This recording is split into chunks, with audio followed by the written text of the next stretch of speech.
Hello everyone, welcome back to another video. Today we're back in AFK Journey. In today's video, I wanted to make a Supreme Arena guide. The first thing I want to mention about the Supreme Arena, which is something which I didn't find out until a few days ago, is you can actually change your calculation time. If you click the magnifying glass on the calculation time banner over here on the upper left, you can change your calculation time to either UTC 12 or UTC 24. The default will be UTC 24, which is when the server normally resets, but if the UTC 12, which will be 12 hours before that in the day, is more convenient for you, you can go for that as well. And because this is something which you have to change manually, and I feel like people may not even know about this, I think it might be easier and less competitive to try and hold a higher ranking position if you change it to UTC 12. But still, I would only recommend doing this if UTC 12 is convenient for you, because there is always going to be an advantage if you're able to use your attacks right before the calculation time, because then you're more likely to finish in a higher rank than otherwise.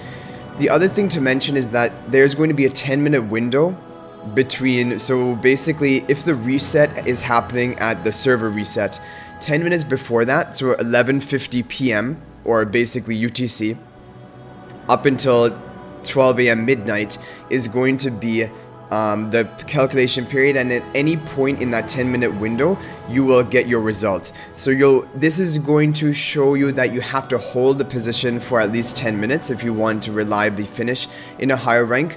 It's not just that you need to snipe it right before the tally, because you don't know when the tally is. So you need to try to be basically in the highest rank position you can 10 minutes before your tally, and you can change your tally to 12 hours before server time if it's more convenient for you. So those are some important things to mention. Now for me, top 50 is like kind of, if I'm on a good day we can finish top 50. If we don't really try to play right before the tally, usually we'll finish maybe top 100, maybe also holding top 50. It kind of is around about there, but it might be possible even for me to get top 20, for example, if I tried to go really aggressively right before the calculation time. But I'm not so motivated to do that, but that's just something you can try and do if you really want to finish high, because it will give you a bit more rewards, like the arena coins, 60 more arena coins and 2 more twilight essences. But the twilight essences are kind of not as important as the temporal essences, so that doesn't really matter too much. It also gives more guild chest contribution to your guild and glory points and all of that.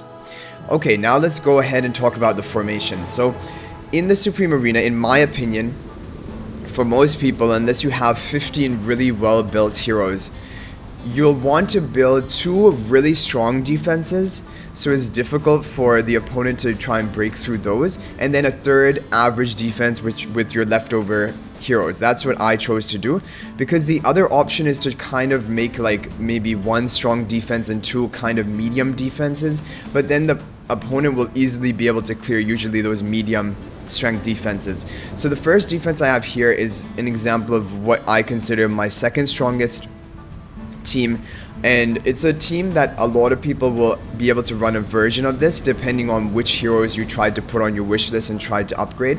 So everyone should have an upgraded OD, and OD is good in arena, so you should try to use him. People will probably also have an upgraded Smokey by keeping him on their wish list, because he's so important for many different areas of the game. And so he does well with OD because he buffs OD with the attack and haste buff, and also heals him and keeps him alive. Same with Coco. If you've had Coco on your wish list for a long time, you might even have her Mythic Plus now, and she's really good in arena at Mythic Plus. Even before that, she's very usable, because if she can get off her ultimate when all of your team is still alive, it can buy you a lot of time to try and kill the enemy or kill some of the enemy heroes before your team dies. And then Vala. I put Vala here because recently we got her to Supreme Plus. Before she was Supreme Plus, at Mythic Plus you can also use her. Definitely she's a good option, but before Mythic Plus I probably wouldn't be running her here. Mainly in these teams, there are very few heroes which do well before Mythic Plus, so usually in your strongest teams you're going to want to have Mythic Plus or above heroes. But if you don't, there are heroes which do well without Mythic Plus. Coco is an example. Smokey can do fine. and tanks usually like Antandra, Brutus, things like that.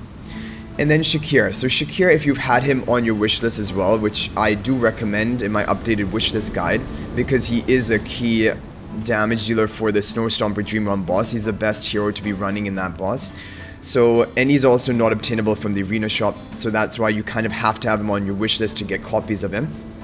But if you have him here and he's Mythic Plus, again, he can be a really good option. He's really tanky once he has his Wolf Aura, even if he's buffing no one but himself. He'll tank the front line really well for you and let your back line to get off a lot of damage. So like replacement options would basically be for, I would always run these three, and everyone should have, even if you don't have many copies or they're not highly ascended, these three can work well. And then you can do things like a full Mauler team is what I would recommend if you don't have like a well-built Vala. You could do something like this, or you could, Shakir is a good option if you have him, but if you don't, you can definitely do something like this, and it is still viable and strong. The Maulers will always be good, and Brutus has a really good tanking ability, because even if he's not that ascended, he will guaranteed survive even at the point of death for 5 seconds, I think, of invulnerability. And then Antandra is just a really, really tanky hero, so Brutus can tank the first line, and then Antandra will basically get set up with the Coco and the Smoky Heals, and then she can tank the rest of the fight. And for the artifact, you know, you can use the non-seasonal artifacts. A lot of people use them, and they are effective, especially like if you're going to try to do a lightning spell on one of your damage carries in the back, like Odie, for example. It can work, but Lightning Spell is usually used better in the second arena formation, or Supreme Arena formation, which we'll come to because of the Raging Duel, and we'll talk about that. But you can definitely use Confining Spell. It is not a bad option, but I've been using the seasonal ones for a couple of reasons. Because they're higher level, they're going to give you a higher power count. And I feel like another thing people just quickly look at, because when people are trying to attack in the Supreme Arena, they might not look in detail at your defenses, so they kind of look at your power level. And if you have the seasonal artifacts, and you also have as few heroes as possible in the hidden tiles, your power number is going to look higher before they click on to attack you, and then I feel like people might just avoid attacking you. So I think that's another thing that I do, and that's why I have all these heroes on unrevealed tiles, as many as we could. Okay, let's move on to the next team. Now, this team is going to be your Iron Nuke team, and there are different combos you can run depending on which heroes you have ascended, but the core of it are as much crowd control as possible, because if you can lock down immobilize the enemy team, they're not going to be able to get off consecutive damage, and here you are going to ramp up your rage based on the number of consecutive damage you get. And Arden is really good for getting off consecutive damage, especially if you can summon his Dark Cloud, because then every second basically is periodically dealing damage to controlled enemies, and that is going to count as rapidly increasing your rage. So Arden is a great option, especially if he's fully in the backline with the energy seasonal artifact. That's what I like to do, Cascade Spell, but sometimes I experiment with Carolina right in the back. But either way, I do like Cascade Spell here because it gives everyone haste to get all of their ultimates off faster, and it gives your backmost hero rapid energy regeneration at the beginning of the fight to get that first ultimate off really quickly. And I think that Arden is one of the best ones to ramp up your rage. So if you can get his ultimate off fast, that can allow you to get the rage, 5 rage before the opponent, and then you usually will just kill them off when you have that massive bonus. So yeah, but I mean, other options would definitely be in Lightning Spell, because everyone likes to use crowd control here in immobilization. If you have a Lightning Spell on your Arden, for example, that can also be a really good tactic, and a lot of people use this tactic as well, because then my Arden will not be getting immobilized, he'll be consistently attacking, and he will still be able to get off his ultimate really fast just through that. So this is also a really good option, and it is up to you. But like I said, I've kind of gone for the seasonal ones just to be look a bit more threatening with the power level, because if people don't attack you, then that's also a free way that you can hold your rank too. And then for the final team, like I mentioned, whatever leftover heroes you have, which are pretty good in arena, just throw them together. Again, it's going to be a power thing, so like people are going to look at it and be like, okay, this seems like the defense seems like it has too much power, I'm just going to avoid it. And also, like, the heroes here, realistically, this team cannot really win because all they need to do is just position a tank-to-tank Sylvina and then some good arena heroes, and we're gonna lose here. But I mean, it can possibly win if the opponent uses a weak team here as well. I don't recommend really Rainier on defense. He's a really good offensive option, but on defense he's too easy to play around. And so previously I was trying to run Rainier here, but then I just switched it for like 3 Lightbearer, 2 Graveborn. You could also go for something like Viperian and forget about Sylvina, or go for more like 3 Graveborn with Sylvina as well. Basically, all of these heroes are decent options for arena. None of them are amazing, and Corrin as well is not an amazing hero for the arena. Maybe it would even be better just to be running Viperian or something like this. Yeah, I'm not really sure, but we could try this for a bit. And then Temesia, because if you're building her up for your Dream Realm and you have her on your wish list, you might have a highly ascended Temesia. And then she does kind of fine in arena. She doesn't do that great because once she gets, if there's a high hard-hitting damage deal on the opponent's team, they're just going to kill Temesia really fast. But if they don't have the damage to kill Temesia, she can get a lot of work in by like continuously almost like pseudo interrupting them, dealing damage, and just being kind of, it just feels annoying to have Temesia in your face when you're fighting against a defense. And Cecia just needs to charge up her ultimate fast. So again, I mean, this could be one of the modes where I think it would not be a bad option to run the energy spell. Like, you could run the energy artifact here, cascade spell, get the Cecia ultimate off really fast, and that sometimes can just win you the fight off of that. So maybe we'll try that. And then here, I mean, the artifact doesn't really matter. Crescent spell also does well here because you have a lot of magic damage. And then lightning spell, like we said, is a good option too, especially also because people try to confining spell you in these modes. But yeah, we'll go for Crescent spell for now. And apart from this, if you have like a Granny, maybe not Mythic, but like Mythic plus any hero, then they become very viable in arena. Granny is a good option in this team, or as a tank in another team, but usually I go for like a mostly wilder team when I'm running Granny. So like Granny, Damien, Arden, Iron as well maybe, and maybe even Haywin is a good option, or Florabelle. So if you have a well-ascended Florabelle, Haywin, Granny, these are really good heroes. And you can put together another really solid defense. Apart from like the Mauler team, everyone should be able to put together a team somewhat like this. Maybe not with these exact heroes, but at least Odie, Smokey, Coco, and then some Maulers. You should be able to put together a crowd control team if you've had these heroes on your wish list, especially because I recommend Thorin, Iron, and Carolina always on your epic hero recruitment wish list as well. So they should be getting to Mythic Plus before your other S level heroes. So this is also a really good team to run. And then for a final team, a wilder type team can be really good. If you have a Mythic Plus Scarlita, she is really good on Supreme Arena defense, so you can run like, again, a Stroll type tanky team with Haywin, maybe Granny, either Granny or Thorin, Florabelle, and then Scarlita. These are all really good options. Elsa also does well, especially in this Raging Duel mode, because she has some crowd control and she can deal consecutive damage. A lot of people run it here, Elsa, or in like the Mauler version of the team. So yeah, basically looking at the hero list here, the good options for Supreme Arena defense: Scarlita, Elsa, Antandra we already mentioned, Florabelle, Haywin, and Granny can be good, and Igor can be good for a Stroll type Graveborn defense, and it all does depend on how highly ascended are your heroes. Even like Reese can be good if you have, if for example your Reese, let's say, is Supreme Plus, but your other heroes are like Legendary Plus, then he will be a good option to use. So it will depend on your ascension as well. But this is just some of the tactics, like, in my opinion, is that really try to win this middle, the Raging Duel battle, and try to have like a solid second team to give you good winning potential. And if we take a look at my logs, they're not very impressive, but there are some successes we've had. So the people who have managed to beat us, yeah, we can't reliably hold top 50 without doing any attacks. We will sometimes have to do some attacks in order to do that. But if we take a look at even the losses, we did somehow manage to win with this defense when I was still running Rainier. And Rainier didn't swap anyone, so Rainier didn't really do anything other than the fact that he will like remove one of the opponent heroes from the battlefield along with himself, which is kind of a cool feature.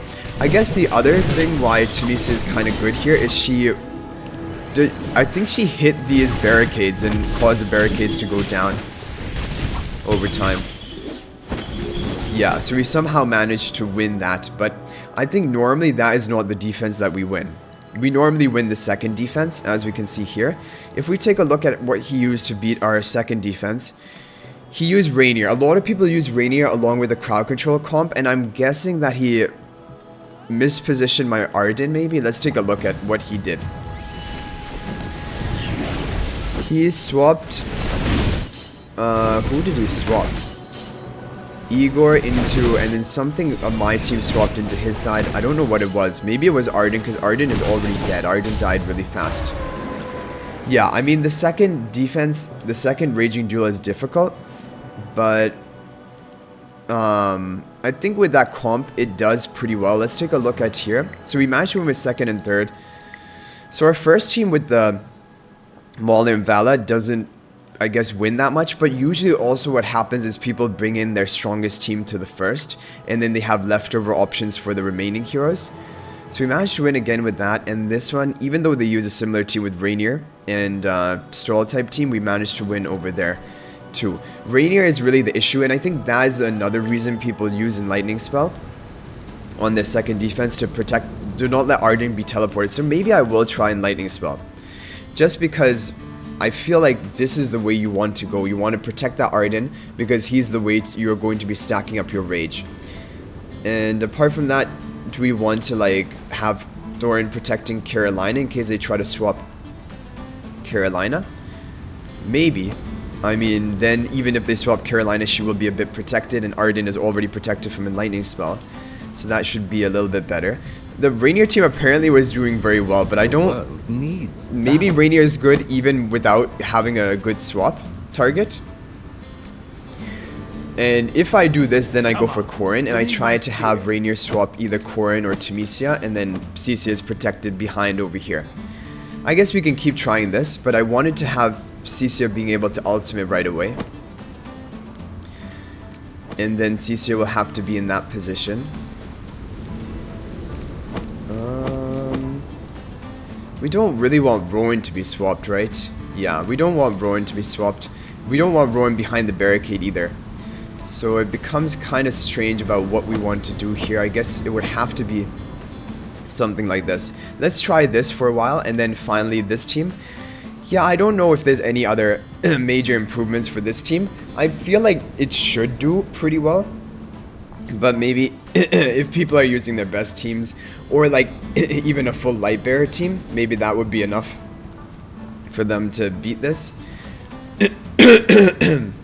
But I think it should be fine. We could maybe also position Shakir in a way that he protects maybe the OD, because him being right in the middle of position, people can come down after the OD and Shakir goes. But then Shakir can get to the back line, which is also a valuable thing. Bit of a difficult decision, but I feel like this should be fine. OD can protect himself, especially once Coco gets the ultimate off. I really like Cascade Spell. Like, if we had it in multiple, like if we could use it multiple times, I would use it here as well to get the Coco ultimate off really fast, because that can be sometimes how you just win the fight. Anyway, we'll try this, and yeah, but hopefully that gave you guys an idea of what you can try to do for the Supreme Arena. Especially changing the time zone is a very useful feature. So here we did manage to win with this team, and then the other teams we ended up losing. Here we won with all three teams, although there's been minor swaps to our team. Like we used to have Rowan here, but now I put Damien there. Damien is... But okay, maybe we want to swap that back, because Damien is really good with Rainier because you can swap him. And then what I like to do is I have like this position, and we have all of them.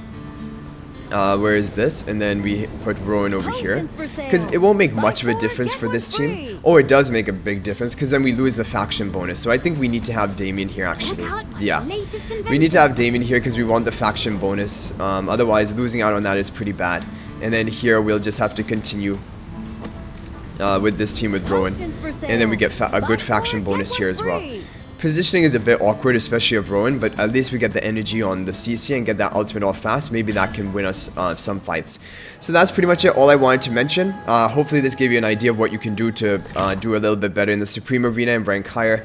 But again, it doesn't really matter, even if you are in, like for example, if I'm in the top 100 or top 50, it's only a 60 arena coin difference per day. There are the Twilight Essence difference, like 2 Twilight Essences, but like I mentioned, those are not really too important. The Temporal, the Golden Essences are so much more important. And we can't call it Golden Essence anymore because now in the Charm Merchant Shop you have actual Gold Essence. So it's not Golden Essence, but it's the Temporals. But anyway guys, I hope you enjoyed this video. Thank you for watching. Hopefully it was helpful. Let me know which defenses you're using in Supreme Arena in the comment section down below. And if you're new to the channel, be sure to subscribe because we upload daily AFK Journey content with guides and updates and everything to help you progress in the game. But I hope you guys enjoyed the video. Thank you for watching, and until the next one, everyone, peace out for now.